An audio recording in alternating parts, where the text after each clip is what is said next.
Hey Nexus Club, it's me, Red Ratchet, and I have decided that since Rift Apart is going to be releasing in exactly 1 month at the time of me recording this, that maybe I should do a summarization of each entry in the series so far. So, you know, from the original game all the way up to Rift Apart, so then everyone can kind of get caught up to speed on where Rift Apart takes place and like possibly some of the references that will show up within this game. So here is the story so far in Ratchet Clank. Alright, so starting off with Ratchet Clank 1, it's a fairly simple story. Like, if you played the PS4 reimagining, it's very similar. But Ratchet and Clank, the biggest difference in this is that they have a bigger conflict, which I'll get to. But Ratchet, he's on this planet, right? He's on planet Velden, and he's just like, hey, I want to escape this planet. I've been stuck here all this time. And then Clank is basically just born, you know, and then he finds this infobot, which is like, hey, Sherman Dreck's a bad dude, and then Clank's like, oh my god, and then he escapes, cause, yeah, and then he crash lands, coincidentally, of course, on Ratchet's planet, which then, of course, starts, the whole thing, and Ratchet and Clank are like, oh, let's, like, try and figure out this, right? And Clank's like, hey, why don't we ask for help from this guy, the Captain Quark, who's this superhero, right? So they're like, he'll help, right? Totally. And then so basically they try and find Captain Quark. Excuse me, Captain, but we have more pressing issues. We urgently need your assistance. Clank? Yes? Do you notice anything unusual about Captain Quark? Well, I find the fact that he has a spring where his leg should be to be quite puzzling. Eventually they do find him, but the thing is Captain Quark is working for Sherman Dreck, the main villain. He's literally, like, right there. Like, he's right there! He's literally right there! They're, like, basically double-crossed by Captain Quark, and then Ratchet and Clank get into this big conflict, and Ratchet acts like it, yeah, he's kind of mean. But then it's interesting, because then, you know, you get towards the end of the game, Ratchet and Clank, of course, start to bond a little more, and then they defeat Captain Quark in a fight, which we get to, of course, see, that's, oh boy, Steve McQuark. Yeah. No. So they defeat Captain Quark, and then they're like, alright, let's get him. And then they defeat Sherman Dreck, because best friends, I guess. And then the end of the game is like, Clank's arm is broken, and Ratchet's like, yo, we're friends now for life, I guess. And then that's the first game. Ratchet and Clank going Commando to the second Ratchet and Clank. It's also known as Locked and Loaded if you're not here in the United States. So this takes place exactly 1 year after the first Ratchet and Clank, which of course focuses on Ratchet and Clank. You know, they've kind of become celebrities at this point, right? They defeated Sherman Dreck and saved the galaxy. But the thing is, right, is they've become very uneventful. Nothing has really happened that much since then. And then they just kind of get randomly transported to Fizzwidget, this character who is the CEO of Megacorp, which is one of the places where you can buy weapons and gadgets in the series. And so, of course, through this, Ratchet and Clank Clank takes like a vacation, and Ratchet gets trained up so the gameplay is essentially better. And then you are like, hey, let's try and figure out what does this Fizzwidget guy want. And so what he wants is he wants them to find the Protopet, which is basically a Furby. You know, it's a pet thing. And he's like, hey, this person totally stole it, and I need you to get it back and bring it to me. And so Ratchet Clank's like, yeah, okay, whatever. And so that's what they do. They go over and they defeat the guy who was, you know, stealing the plans or whatever regarding the Protopet. And then eventually, though, it's revealed that, hey, the Protopet's actually bad, and that's because the main person they're fighting is actually Angela Cross. Oh my god, another Lombax. The first time we encounter a Lombax, and we don't want to get into that right now, but essentially all you need to know is that Ratchet and Clank have been doing the wrong thing here. And then they're like, oh no, we gotta fix this, right? So then they're like, okay, we have to stop the Protopet from being like widely released to the galaxy, otherwise that'll be just a nightmare, right? Like all these, because the Protopet isn't actually a good pet, it's more of a just demonic monster thing, and it's gonna murder all of us. Eventually though, Ratchet and Clank, they go up to Fizzwidget, and then it is revealed that it's Captain Quark. He was the main villain, and he was tricking Ratchet and Clank into trying to essentially get his fame back. And so then, you know, because he's Captain Quark, he screws it up, and Ratchet and Clank are just like, okay, well, that was that. We did it. we saved the galaxy. Oh man, yeah. Moving on to Ratchet and Clank 3, or Up Your Arsenal. By the way, do not question where Angela Cross went, or the female infobot. But in Ratchet and Clank 3, or Up Your Arsenal, while Ratchet and Clank are in their, like, vacation house, or whatever, in the Bogon Galaxy, which took place, of course, in the last game, it is shown on the TV, well, not only is Clank really famous and he's a secret agent, but that Ratchet's home planet Belden is under attack, and that it's going through a nice invasion, and there are these galactic rangers that are trying to stop the invasion, but it's not really working. And then it's revealed that the main villain, Dr. Nefarious, is behind this. And Dr. Nefarious is a character you're going to see a lot. He is basically the main villain in this series, and he's gonna keep showing up, so yeah. As well as Captain Quark. You know, Ratchet and Clank are like, we gotta go home, right, and fix this. So they go home, and they meet the other Galactic Rangers, and so they meet Sasha Phyronix, who is a character. She's there, who's essentially the leader. I guess she's the leader of this group, and they're like, "Hey, we need you to figure out where Captain Quark is. We need him. He's like a really good superhero or whatever." And Ratchet and Clank's like, "Okay, I guess, you know." And then they figure out that Captain Quark has, you know, basically been destroyed mentally because of the last game. And then they bring him back, and eventually Captain Quark regains his memories through these video comic games, and it's kind of shown in one of these video comic games that Captain Quark is actually responsible for why Dr. Nefarious is a robot. He pushes him, and Dr. Nefarious, who's once, you know, a normal guy, basically turns into a crazy robot who wants everybody to turn into robots. So if you are squishy, you're dead, man. You're dead.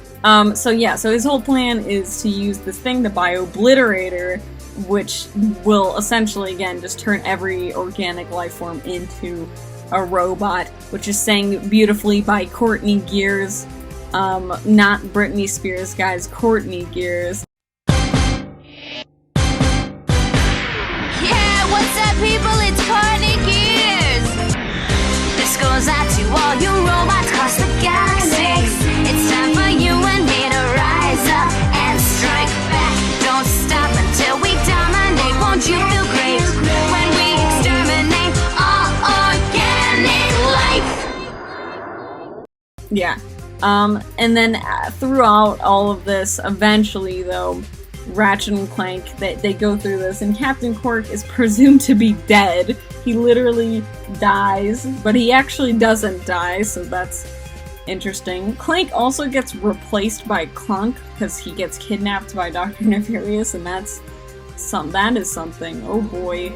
Oh boy, oh boy. And then after that, they're like, hey, let's all team up together and, like, defeat Dr. Nefarious. So, you know, towards the end of the game, Ratchet and Clank are fighting Dr. Nefarious, and Dr. Nefarious gets into this giant robot mech suit and is like gonna kill everyone, and then Captain Quark swoops in and he kind of redeems himself. He goes through this whole redemption arc throughout these games that he's actually a good guy and he tries helping Ratchet and Clank. Yeah, and that's essentially where Ratchet 3 ends off. Now, going into Ratchet Deadlocked, this game is quite different compared to the other games, mainly because of both the gameplay and the style, what was very popular at the time. So it's a lot darker in context and story and whatnot. So in this, it takes place pretty much directly after Up Your Arsenal, just kind of like the other games. Ratchet, Clank, and Big Al have kind of been running the Starship Phoenix, which was this hub sort of area in the last game. And Sasha makes her last appearance, rest in peace, and they get kidnapped. They get kidnapped to go onto this really weird TV show called Dread Zone. And it's all run by this guy, this evil dude named Gleeman Vox. So he's very, very, I don't want to say manipulate. He's very similar in a sense to how Sherman Drek was, in the fact that he's a business guy and he only sees everything in like dollar signs, right? And so essentially what Ratchet Deadlocked is all about, though, is Ratchet being by himself, having Clank help him direct in this game. But he has to fight and destroy essentially other heroes and other characters to kind of rank up in the ladder. Of course, Ratchet doesn't exactly do this unless they're actually evil or bad people, but throughout the game it's just like really mentally kind of what the hell is happening, and they're all forced to do this against their will. They have these deadlocks against their like necks. Essentially, it's like Suicide Squad, and if they don't do what they're supposed to, their heads will explode or they'll get electrocuted or whatever. So yeah, they go through this whole game, and it's like, oh god. And eventually, though, Ratchet figures out a way, and Clank figures out. They both figure out a way to essentially deactivate those functions and kill Vox, basically. Vox, actually, he plans to kill both himself and Ratchet towards the end of the game, but then, Big Al gets to swoop in at the last second and is like, hey, come on aboard, and then they're, like, free and stuff, and it's like, wow, very neat. And then he's dead, he dies. Just a quick thing to, I guess, put in there. In the after credits, Dr. Nefarious, as well as, his butler Lawrence, make a cameo appearance still on the asteroid. So they're still around. They're still doing that, I guess. Quickly, I guess I should just say there was a mobile Ratchet and Clank game, and it has really no significance, but it exists, so I thought you guys should know about it.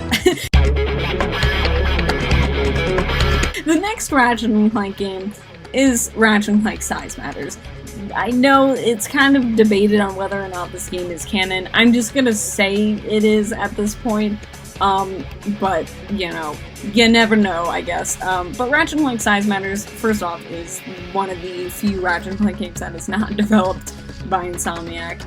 But it is a PSP game, and essentially it takes place when Ratchet and Clank are like, we gotta take a vacation. So they go on to a vacation to Poketaru, one of the planets in the first Ratchet and Clank, where they meet this little girl named Luna, who's like, hey man, I'm doing some school reports on heroes, and she wants to do one on Ratchet, and then she immediately gets kidnapped by robots, and then Ratchet and Clank are like, dang it, so they go after this little girl who literally just got kidnapped by these weird creatures called the Technomites. So Ratchet and Clank are like, what the hell is this? Like, what the hell is this? And then eventually they encounter Captain Quark, who, for whatever reason in this game, is trying to find his parents. So throughout this game, he's, I don't know. Ratchet and Clank actually get split apart because it's revealed that Luna is evil. She's not actually just a little girl. She's not a little girl at all.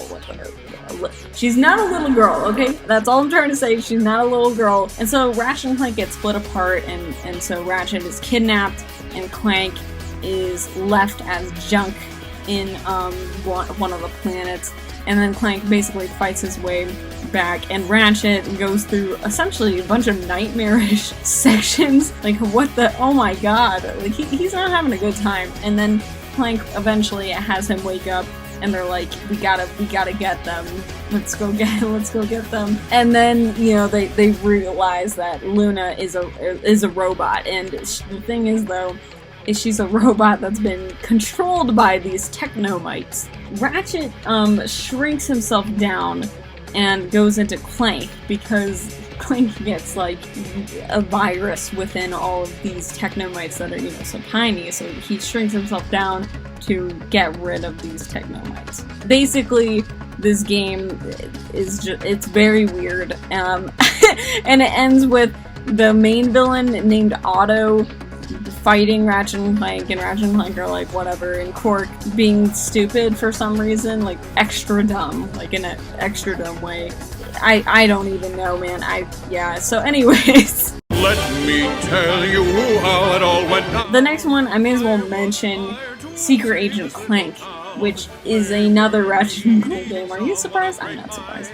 And in this game, none of it really matters story-wise, and that's because this game, while technically canon, is like an in-universe TV show. So like I mentioned before, right, with Ratchet 3, Clank became famous, right, and he has his own kind of TV show, movie, whatever. He's Secret Agent Clank kind of as a celebrity. And this game is highly speculated, and it seems kind of confirmed that this whole game doesn't actually happen necessarily. It's just like a TV show within the universe, you know, that like happens within it. So it's very possible that everything that happens in it is just, you know, random stuff. And it's very weird. I mean, you could check it out if you want to, but it's very much considered the worst Ratchet and Clank game for many reasons. We're not gonna get into it right now. But yeah, so thought I would bring that up at the very least.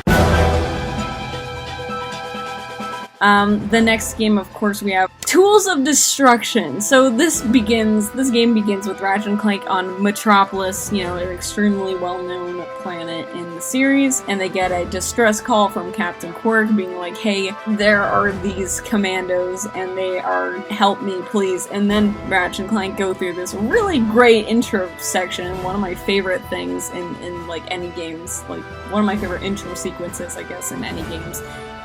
Where they get confronted by the main villain, Emperor Tachyon, who is this guy who essentially, it's revealed that Ratchet is, of course, a Lombax, right? The Lombaxes haven't been a main focus as of right now, but now they are. And it's kind of revealed that Ratchet is the last of his kind. There aren't any other Lombaxes around, which is why I'm saying, let's not bring up Angela Cross. But Ratchet, he's by himself, basically, as a species. And the reason why that is because Tachyon, a Cragmite, was raised by the Lombaxes and eventually realized that they murdered his species. Like, the Cragmites and the Lombaxes were like a big rivalry type of thing. And he wanted vengeance, so he basically murdered a ton of Lombaxes. And in that process, obviously, left a couple behind. Ratchet and Clank, you know, Clank keeps getting these weird visits by these creatures called the Zoni, and they're like, yo, Clank, you're special, dude, you have these special abilities and whatnot. And then, you know, eventually Ratchet and Clank encounter these new characters, Talwyn, Apogee, and Kronk and Zephyr. And Talwyn explains that her dad was a really, really famous, like, explorer, you know, who knew about a lot of Lombax technology and that stuff and the secrets within that, and why did he disappear, and, like, the space pirates and a bunch of stuff like that. So, there was this weird device called the Dimensionator that was created by the Lombaxes to just open these wormholes to go into different dimensions. That is kind of what led to how they died by Tachyon was because of that. And because of this though, Caden, Ratchet's dad, sacrifices himself to protect his son, who's, you know, Ratchet, and essentially, you know, Superman's Ratchet by sending him to a very far away planet in a different galaxy. So it's kind of like, whoa, that's whack. Yeah, Ratchet's dad was the guardian of the Dimensionator in a weird way. Then, you know, towards the end of the game, right, you know, they're like, let's kill him, let's get Tachyon. So that, you know, they're all teaming up together, and then, you know, they defeat Tachyon. But the thing is Tachyon actually doesn't die. He's one of the few Ratchet Clank characters or villains that doesn't die. He gets stuck into a completely different wormhole dimension. And then, you know, towards the end, Ratchet is like, am I supposed to be like this? Am I not supposed to find, like, my family or whatever? Because he's very conflicted about this. You know, he has a family, but he also doesn't. So it's like, what the heck? And Clank's like, hey, you found your purpose. And then they're like, yeah. And then, out of nowhere, the Zoni show up, and they're like, yo, we're kidnapping you. And they kidnap Clank. And the game literally ends like this. I just want to say, okay, just quickly, when I first played this game, like, as a child, like, when I was, like, a 8-year-old kid or whatever, I was crying. Like, I was so sad at the end of this game. Can you imagine if this was the last Ratchet & Clank game? That would, oh my god. Anyways, yeah. So, this kickstarts into the next game, Ratchet & Clank Future Quest for Booty. So Quest for Booty is very much just like a midpoint to kind of get fans to get ready for the next really big Ratchet & Clank game. And essentially what this game really should be called, and I still stick by this, it should just be called Ratchet and Tallwin are trying to find Clank. Somebody please help them. They're really trying.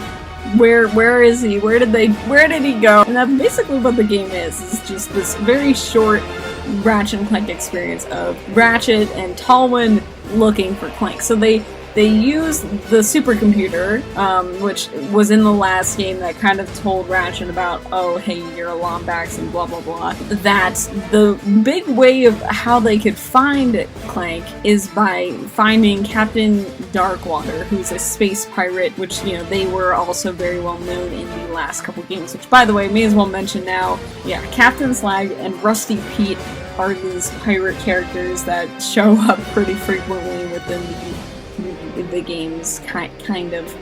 Ratchet, Tallwin, and Rusty Pete are kind of like, what's going on? And then Ratchet and Tallwin, they're in a cannon and they get shot out because they are canon. They get shot out and they go to like an island resort type of area, and they're like, hey, we're trying to find, you know, Captain Darkwater. Do you know where he is? And they're like, oh, you gotta go to the caverns to find it. So Ratchet and Tallwin are like, alright, I guess we gotta go there. So they go there, along with, of course, the reoccurring character of the smuggler. But they go there, and Ratchet and Tallwin get split apart. She gets, like, trapped, I think, behind, like, some rocks. And then they're like, oh god. So Ratchet goes through this whole process, and of course, because he's Rusty Pete, and, you know, his best friend, Captain Slag, is dead. He's just like, I'm gonna just screw everything up, and he puts Captain Slag's head within Captain Darkwater's body. So it's almost like two villains at once that are pirate dudes. But anyways, Ratchet and Tallwin, they all return back into this, you know, island area. They fight. Tallwin, I think, gets kidnapped from this, like, puzzle section area, and then Ratchet, of course, defeats them. So then, you know, Tallwin is rescued. Ratchet's like, yo, we figured it out. We're figuring it out. We know where Clank is now. You know, using the obsidian eye and stuff, they figure out where Clank is, with his Zoni energy and stuff like that. And then it's revealed that Dr. Nefarious is the one that was behind kidnapping Clank. So then Ratchet and Paulin are like, alright, let's go find Clank, and it all ends off with Captain Slag and Rusty Pete just in the middle of the ocean. Very cool, very nice.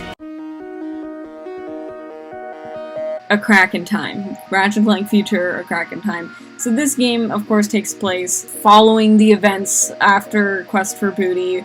It starts off with Dr. Nefarious, like, hey, let's, repair Clank. But because of this, because, Dr. Nefarious isn't quite the smartest guy, he gets kind of annoyed. He kind of wakes Clank up, and Clank's like, I'm gonna leave. So he's trying to escape, right? Clank's leaving, running away, and eventually reaches this just no way he can escape point. And it's kind of like Dr. Nefarious is like, hey, this is your home. Like, you are a Zoni, like, And Clank's like, what? He gets paralyzed. Oh god. And then we go over to Ratchet, which, weirdly enough, Tolwyn has disappeared now. Okay. Alright. What the? So we have Ratchet with Captain Quark, and they're, like, on their way to search for Clank. And as they're on their way, they encounter Lord Borsalon, this other side villain who's working for Dr. Nefarious. He's an assassin, and he mistakes Ratchet as this guy called Alistair Azimuth, and Ratchet's like, what the heck? Man, I don't know who that is. And then they go through this whole section. And then Sigmund, there's this character named Sigmund, who is basically, it's Nathan Drake, it's Nolan North, and he is Clank's dad's kind of son, but not, like, almost like he's adopted. I don't know. I'm gonna just say that. And Clank kind of, like, understands that Orvis, this Zoni, is the creator of the clock, which was this giant city thing that kind of keeps time itself in balance from ripping itself apart. And it's revealed that Orvis is Clank's dad. Like, Clank was actually created because of Orvis, so wacky. And then we go, of course, to Ratchet trying to find this guy named Azimuth. And it's revealed that Azimuth, or Alistair, is another Lombax that was left behind from Tachyon, and he was a good friend of Ratchet's dad, Caden. And so Alistair is like, alright, I'll help you out with the Lombaxes, and he wants to get to the clock itself so he can turn back time and fix the mistakes that he made, because he was responsible for why Tachyon got control and, like, basically wiped out a bunch of the Lombaxes. So he wants to go back in time and save the Lombaxes and save Ratchet's family. But through all of this, Ratchet is just trying to find Clank, basically. Then we go to Clank, who is, of course, still learning about, like, the fact that he can manipulate time, essentially. Clank is not affected by time. He's a time god. That is what Clank is. And then, eventually we go to this really awesome section of the game where Ratchet gets to kind of go back in time and see that Orvis was being tortured by Dr. Nefarious to figure out information on how to enter the chamber. The clock's chamber. So then he can just figure out a way that no matter what, villains will always win, and Ratchet and Clank essentially will always lose. Through this flashback, by the way, Ratchet gives Nefarious a nasty scar, so that's pretty epic. Later on, of course, Azimuth, Alistair, he gets kidnapped by Borsalon, and then Ratchet's like, okay, and then he saves Alistair, and they have, like, a father and son type of bonding moment, and then they finally figure out where Clank is. Even though Clank has kind of been doing his own thing at this point, Clank's still under, kind of like Dr. Nefarious's influence and whatnot. And so Clank gets kidnapped and put into this station area where the Valkyries, these other villains that have been working for Dr. Nefarious, are like, yo, we got Clank. And Ratchet's like, whoa. And then he defeats one of them, though, I mean, you defeat all of them, but the last one you defeat crashes into Clank, and then Ratchet jumps down and saves Clank, and they're finally reunited. They're finally Ratchet and Clank. And so Ratchet, Clank, and Azimuth all kind of go together and figuring out, like, okay, how are we gonna stop Nefarious from doing what he wants to do? And they also get to, encounter Quark trying to, of course, disguise himself, defeating Nefarious, of course. So they go through all of this. They're like, hey, we're gonna get you, Nefarious. And Nefarious is like, what the heck, man? What the heck? And then he gets defeated. They recoup kind of at the Great Clock. And Clank says to Ratchet how he intends to stay there, and he's gonna just fulfill what Orvis wants. And Ratchet very depressingly agrees, and it's like a really sad moment, honestly. They're just like, okay, I guess this is goodbye. But Alistair kind of has this moment of just, he insists, he's like, I want to use the clock to go back in time and save the Lombaxes. Throughout this whole time, Ratchet and Clank have been like, it's not a time machine. The Great Clock isn't a time machine, it just stabilizes the time, space, right? It doesn't like ruin it or anything. It fixes it and all that stuff. And Alistair, being upset by Ratchet refusing again, literally murders Ratchet. It's like the craziest event in this whole series. He murders Ratchet so he can go back in time and fix everything. And Clank, of course, being absolutely devastated, I'm sure he has a lot of trauma within his little circuitry, is running back and he listens. And actually, earlier in the game, there's a quick little thing by the plumber, a character who shows up in every Ratchet and Clank game except for like 2 of them, gave him advice about 6 minutes. So Clank, deciding to basically break his own rules, goes back in time 6 minutes to save Ratchet. And he does. He saves Ratchet, and throughout this whole process, Ratchet and Clank have to defeat Alistair, and it's a pretty big twist. So they go through this whole fighting process. Ratchet and Clank, of course, battle through and win, but Ratchet's trying to stop it, but it doesn't stop. It breaks off, and time itself is starting to break apart. And then it's kind of like everything's gonna explode and we're all gonna die. And then Alistair makes this crazy self-sacrifice thing where he's just like, alright, and then he basically, again, he just self-sacrifices himself to save the whole universe, and that is what he does, and it's like, damn. And then towards the end of the game, of course, Ratchet and Clank, they're like, we're gonna say goodbye, but Clank decides that he's gonna stay with Ratchet until he finds his family, and it's like, oh, how sweet. Okay. And then, of course, we have a couple of spin-off games, which I will point that there is some significance with All for One, specifically with Dr. Nefarious's character. He has some pretty interesting character motives and like developments within that, which he kind of is like, not all bad, There's actually good parts to him.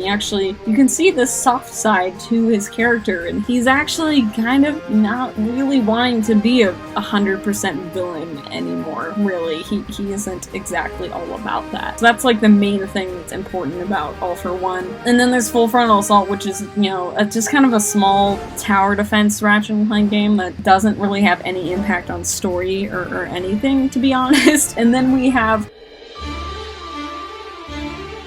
Into the Nexus, Ratchet and Clank Into the Nexus, which is a game that takes place, of course, after Full Frontal Assault and the Crack in Time and all this stuff. And we get to see Kronk and Zephyr again, and we also get to see Holwyn again. And it's actually really, really nice being able to see some reoccurring Ratchet and Clank characters. However, it's kind of cut short because Kronk and Zephyr literally die within the first 10 minutes of the game by the new villain Vendra and Neftin Krog. Except for, it's mainly Vendra's fault because she's like, I want to kill them, and Neftin's like, no, and then she's like, yes, and then she kills them. So she kills Kronk and Zephyr, which is actually kind of really screwed up. Ratchet and Clank go through a lot of trauma. They manage to escape, and Ratchet tells Talwyn, like, hey, your robot dads are basically dead, and she's like, oh my god, what the fuck? And they're like, we're gonna figure out who the progs are and we're gonna beat them up. We actually have the Thugs for Less return from Going Commando, which is such a cool thing to bring back. The Thugs for Less leader isn't there, but the Thugs for Less, like, they have returned and they're here, and I'm for that. It's so cool. And Ratchet and Clank, they kind of go through trying to figure out what is Vendra and Neftin trying to do, and they figure out that Vendra gets manipulated by this creature called Mr. Eye, which is kind of one of her species or whatever, and it convinced her as a kid, you know, bring me through the dimensions, man. And so what Vendra and Neftin do, because they're actually really stupid, they're like, they create their own Dimensionator. Yes, so the Dimensionator from Tools of Destruction returns. It's not the same one, but it's one that's essentially created exactly the same as the original Dimensionator. So it's kind of screwed up that it's just like, oh god, they are opening these dimensions and they're letting their species, called the Nethers, go through and just wrecking complete havoc. Now through this, Vendra gets double-crossed by Mr. Eye and thrown into the other dimension. That doesn't go well. So Ratchet and Clank have to escape and make contact with Neftin, you know, because he wants to just get his sister back. Then Ratchet and Clank meet the smuggler again, who's like, I'll help you out, but, you know, I have your hover boots, so you gotta pay up. You gotta pay up. And that's that. So then they get the hover boots back and whatnot, and their plan is basically like, okay, you know what, we're all together, let's go to the Museum of History of Planet Igliac, let's just, like, get the Dimensionator that's there, you know? So that's what they do. The Ratchet and Clank, they meet up with Talwyn, and they're like, alright, let's, like, go get the other Dimensionator so we can send them back. And so that's what happens. Ratchet, Clank, Talwyn, Quark, and Neftin, they all kind of band together, as well as Pollux. So they all kind of are like, alright, so Ratchet and Clank go through this museum, which is fantastic. It has all these references to the games we were just talking about. You know, they finally reach the Dimensionator from Tachyon, and they use it, and they're like, go back to where you belong. And so they do that, they succeed. Neftin and Vendra are back, and they're like, alright, we'll go to jail. I mean, well, Neftin's like that, and Vendra's kind of like, no. But then, actually, yes. So then they go back to jail. And towards the end of the game, Clank kind of asks Ratchet, If the Dimensionator was functional, would you use it? To find the Lombaxes? I don't know. There was a time I would have said yes, but... essentially, you know, Ratchet says that he considers Talwyn, Clank, Quark, all these characters and stuff who've been his family, like his actual family. But at the very end, of course, Clank just, you know, snags the Dimensionator right there. Ugh, that cliffhanger though. And that, of course, leads to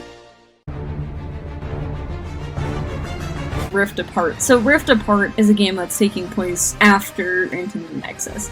So I know many fans have definitely joined because of the PS4 game, which, hey, that honestly would probably be fine as well, but you will definitely not understand a good chunk of the references and other things that have kind of happened throughout the duo's entire journey if you know, didn't really go through that. So I guess, you know, there is some good, obviously, to the PS4 and reimagining game, for sure. I would definitely recommend, like, trying it out.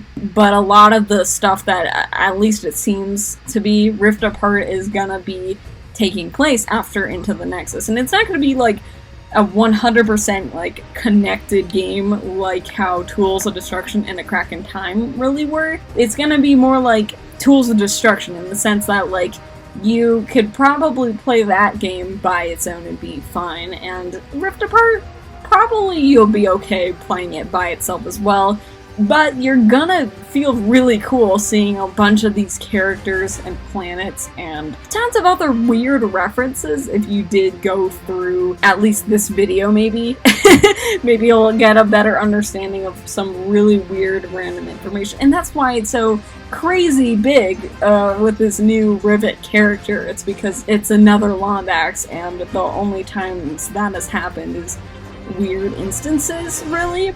So, yeah, even though it's been kind of confirmed that I know she's basically just an alternate dimension version of Ratchet, there's a likely possibility we could see other Lombaxes. I mean, you never know. Yeah, so anyways, thank you guys. Hopefully you enjoyed my extremely summarized version of what happens throughout this series. It's not like the best explanation. I would definitely say play these games if you can. The best way is get a PS3 and just buy these games, because most of them are on the PS3, but hopefully you get a better understanding of what to expect for Rift Apart and what happens, I guess, within it. If you enjoyed my video, maybe you should subscribe and join my Nexus club.